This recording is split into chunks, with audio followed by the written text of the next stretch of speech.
things temporarily to train you to get this taqwa. The last grade of taqwa, he should protect himself from the presence of other than Allah in his heart. And it is the presence of witnessing. This is mushahada. When you only see Allah subhanahu wa ta'ala in your own heart. So you don't do anything without having a sincere and good intention. This is mushahada. You see Allah in every single act that you do. When you go to work, you know that it's Allah. So you don't have to set up priorities because it is well established. It is, when prayer is announced, you don't have anything to keep you busy. Just you go and you involve yourself to make prayer on time. So these are the grades or the degrees of taqwa. How to attain taqwa? So this is a description. We mentioned here what awakes you for taqwa, and I think this is enough for talking about taqwa. But taqwa is a jewel, and this is the best thing that a person takes. And a Muslim without taqwa, a Muslim is not muttaqi. No, it is not. It doesn't go. It doesn't go that a Muslim doesn't have taqwa. The last thing that I'm talking about the characteristics, we remember that we have 4 qualities for a Muslim. Number 1, he is Rahim. Number 2, he is Afu. Number 3 is Muttaqi. Yeah, right. Number 4 is Muttaqi. Number 3 is Muttaqi, and number 4 is Ubudiyya, Abid. Yani Abid. A Muslim is Abid.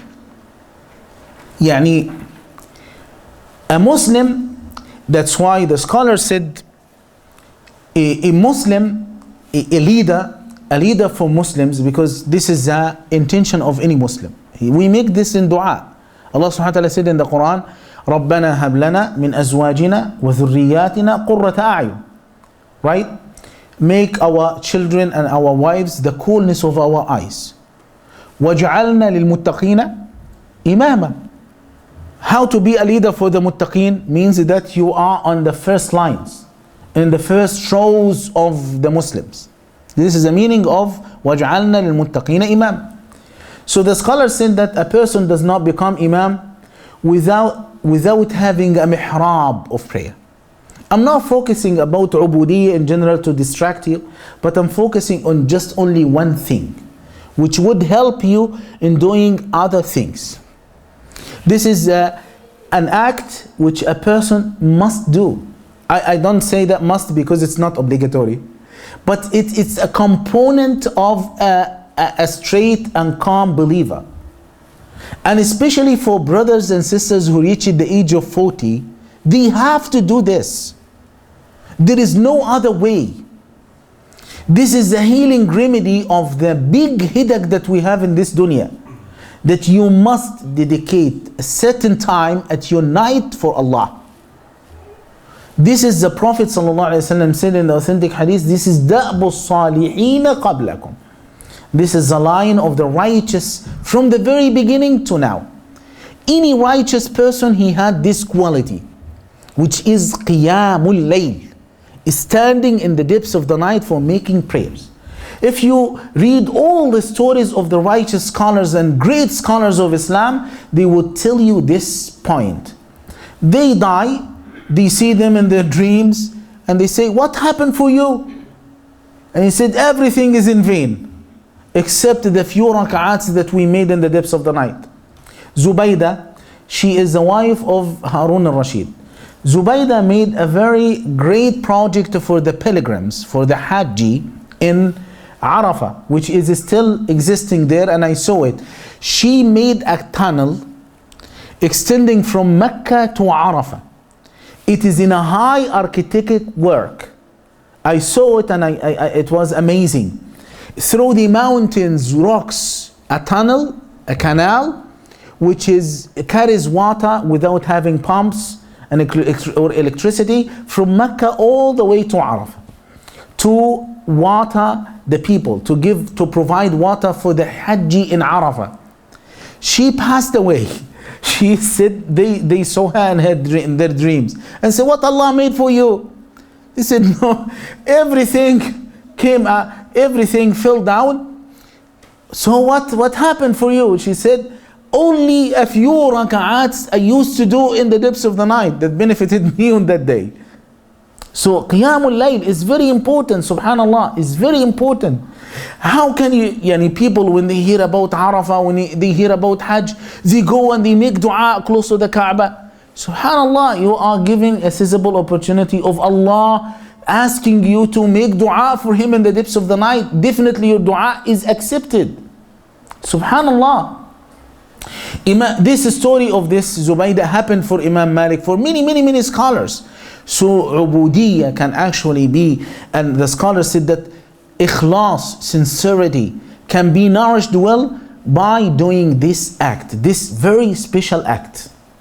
Wallahi, subhanallah, I saw with my own eyes people in Haram, in the masjid of the Nabi sallallahu alayhi wasallam, they stand from 1 o'clock in the morning up to 5. Every day, they don't stop. Every day they have the Mus'haf. They are not memorizers of the Quran. They keep the Mus'haf in their hands and they are making salah. This is amazing state of thabat, being firm on the truth. We don't ask you to do this. We don't, but this, subhanallah, yesterday I had a brother here in this place and he was telling me, subhanallah, I had so many troubles in my life. And I tried to make Qiyamul Layl for 4 days. He said, I had a feeling which is I'm the happiest person in the whole world. And I had no problems at all. So I'm not talking about it too much, but it's sufficient to tell you that Allah subhanahu wa ta'ala called it Jawful Layl al-Akhir. Jawful Layl. What is the meaning of Jawf? What is the meaning of Jawf? Jawf is the cavity, is something which is hidden, right? The cavity of a mouth is something which is not seen, right? This is they call it it's a cavity. So Allah subhanahu wa ta'ala called it the cavity of, or the jawf, the depths of the night. These are the people who worship Allah in the depths of the night. So those people are hiding themselves from Allah, from people, right? They are not seen by the people. So what Allah subhanahu wa ta'ala gave them as a reward, He said in the Quran, تتجافى جنوبهم عن المضاجع. They forsake their beds. يدعون ربهم, they worship Allah خوفا وطمعا. They worship Allah subhanahu wa ta'ala out of fear, out of hope. And then Allah subhanahu wa ta'ala ended the ayah by saying, فَلَا تَعْلَمُ نَفْسٌ مَا أُخْفِيَ لَهُم مِّن قُرَّةِ أَعْيُنٍ. No soul knows for sure what Allah has already concealed for them on the hereafter. What Allah has kept hidden for them in the hereafter. فَلَا تَعْلَمُ نَفْسٌ مَا أُخْفِيَ لَهُم مِّن قُرَّةِ أَعْيُنٍ. Of the coolness of their eyes. Basically because they hide in front of people, so Allah subhanahu wa ta'ala Allah is hiding the rewards from the people. So this is briefly al-ubudiyya. As I mentioned to you, Ibn al-Qayyim is saying about Qiyamul Layl, as they were hiding from people's eyes, Allah hides for them unimaginable rewards. Qiyamul Layl, as I mentioned, was obligatory to the Prophet ﷺ, and the Prophet said, عليكم بقيام الليل فإنه دأب الصالحين قبلكم وإن قيام الليل قربة إلى الله ومنهاة عن الإثم وتكفير للسيئات ومطردة للداء عن الجسد. You should perform the late night prayer, for verily it was the custom of the pious people before you. Certainly, the late night prayer is an act that makes one closer to Allah, keeps one away from sins, expiates for evil deeds, and repels disease from the body. So this is a fact. Ubudiyya lillah subhanahu wa ta'ala. And if you make this, everything will become easy for you in the arena of ubudiyya to Allah subhanahu wa ta'ala. Because the scholars said, Qiyamul Layl is an honor and it is a gift which is only given to the sincere slaves of Allah. So if you do your homework during day, Allah will reward you with Qiyamul Layl and at night. So you can measure it in this way. This is briefly regarding the first part about the self. That we said that about ourselves, we are going to discuss it with 3 basic aspects. And then what are those aspects? Firstly, about ourselves. desires, and the shaitan. We are talking about three topics when we talk about developing ourselves, the shaitan and the desires. How to struggle against those three things. And then we will talk about the family and the community later, inshallah. So in the next session, we are talking about how to struggle against the two other enemies, the desires and the shaitan, inshallah. Barakallahu fikum. Sure. Yes. Assalamu alaikum. Wa alaikum assalam. Regarding Qiyam al-Layl, it's always mentioned in the depths of the night, and